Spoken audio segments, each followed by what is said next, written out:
Hello, my beautiful ladies. I am back with a very fun and controversial topic today. I hope you're comfy, you have your little tea if it's nighttime, matcha if it's morning or afternoon, or a little coffee to sit down and chat with me today. I think you guys are really gonna find this conversation rather interesting. It's definitely gonna have you questioning how you're maneuvering through social media, especially if you're single. So let's get right into it. The oversharing epidemic. Stop giving away your personality for free. Your likes, your dislikes, your favorite restaurants, your... First of all, that's a safety concern.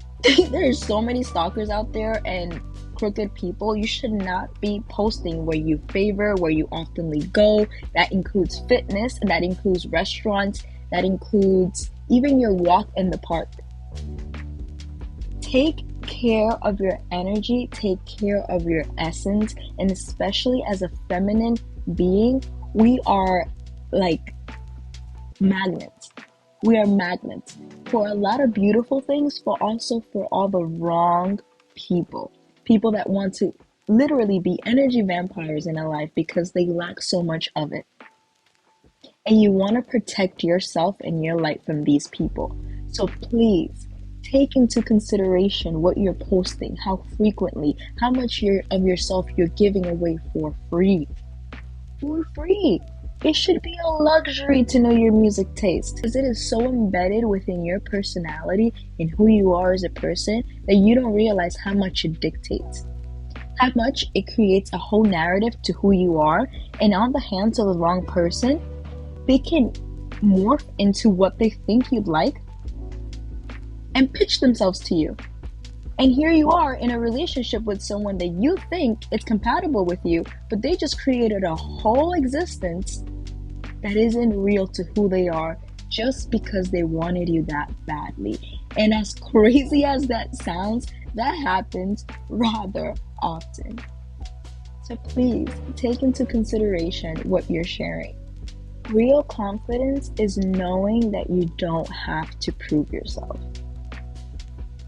Knowing that your energy within itself and the little that you may choose to share is a currency within itself. And it speaks louder than oversharing. Why are you sharing any of these, please let me remind you, very intimate and on the need to know details about yourself? Who are you speaking to? And don't tell me, oh, I just really like this song, so I'm sharing it. If you did, you would share it in the group chat, not on Instagram. If you did, you would directly send it to someone who would actually appreciate it. You're showcasing your music taste. To whom? To whom? People should be giving the right to earn you. And if you're following a guy on Instagram, and he's been following you for months or weeks or days, and he already knows your music taste, he already knows what you like to eat, he already knows where you work out, what you like to do, how your morning looks like, how your evening routine looks like, how is that first date gonna go? Where's the mystery? Where's the intrigue? It's about having the self-respect to really have people earn to get to know you. Because why are you handing parts to yourself to people so easily? And this goes for deep quotes, unpopular opinions, having discourses online, posting paragraphs of your mind, your soul, your essence. No. Really leverage close friends for that. And make sure you're highly selective. The amount of friends that you see weekly or bi-weekly should be the friends, and in person, should be the friends that you have in close friends. Not nightlife people, not people that you see when you go out or for networking or for work. No, your close-knit friend group. You hesitate to post anything on your close friends is not close enough. It's not close enough. Because the right energy and the right people will naturally pick up on your vibe and your energy. You don't have to share a lot to share your essence. And an intuitive lead towards something is definitely usually more clear in hindsight and something that we as women action on more than someone who is constantly feeding us information about themselves. Hard to maneuver, hard to chew. especially online. But when you have a girl's essence, very minimally, for some reason, if it resonates, you're drawn to it. And you reach out.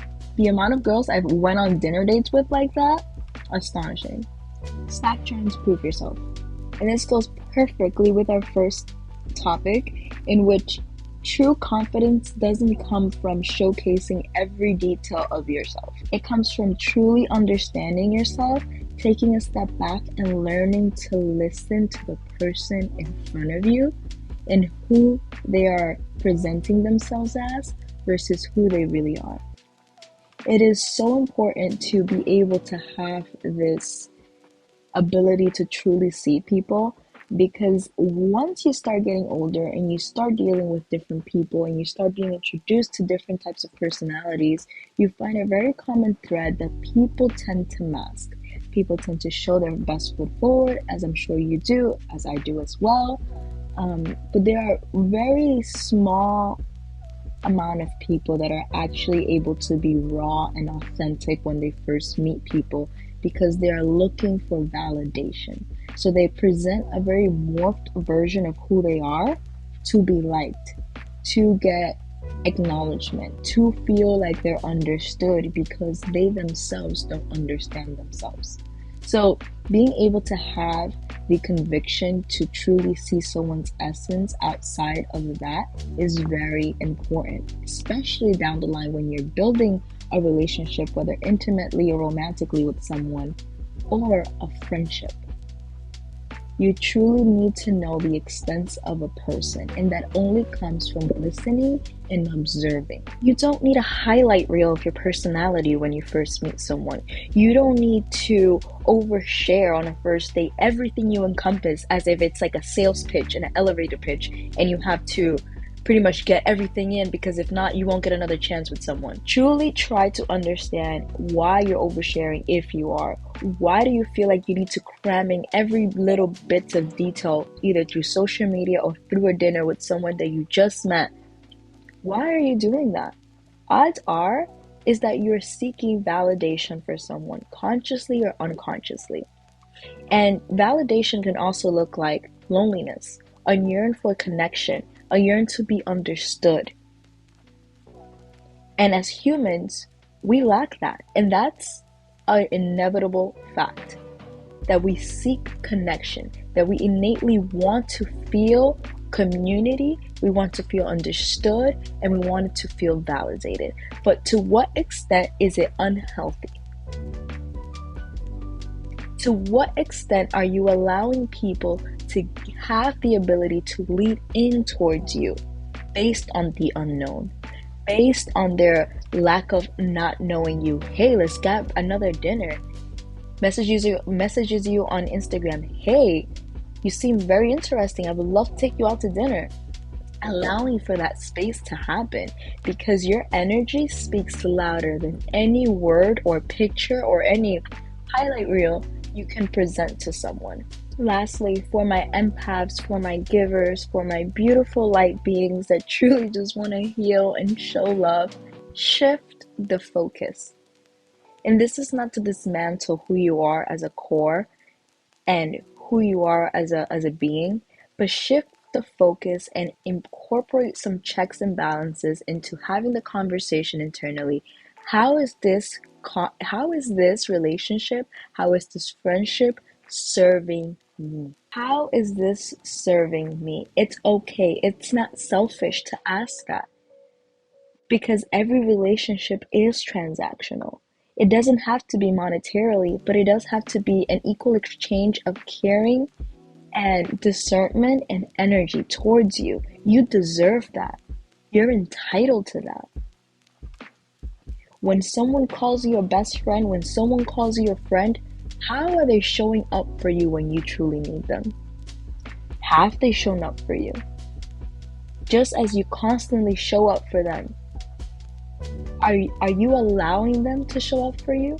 Have you set boundaries to prohibit them from showing up for you? I have met so many people in my life that hit a bottleneck and they burst, and they're like, well, I get no help from no one, and A, B, C, D, and you take a step back and you reevaluate, like, wow, I can see how the last time I showed up for you was way back then. But let's please talk about how every single other time that I have tried to show up for you, you have made it a clear boundary that you didn't want help, that you didn't want me here. So what am I supposed to do when your clear boundary was you don't want my help, you don't want my support, you don't want my advice?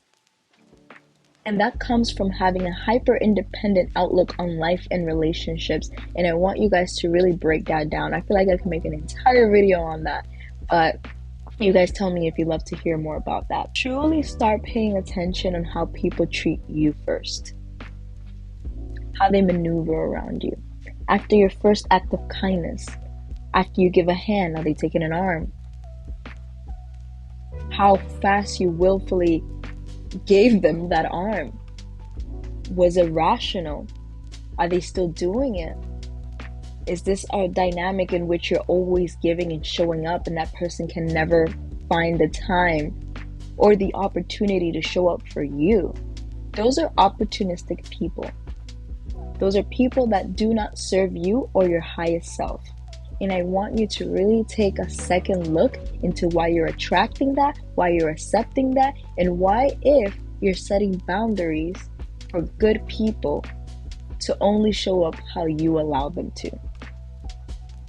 Another tactic that a lot of opportunistic people use with empaths and giving people is words.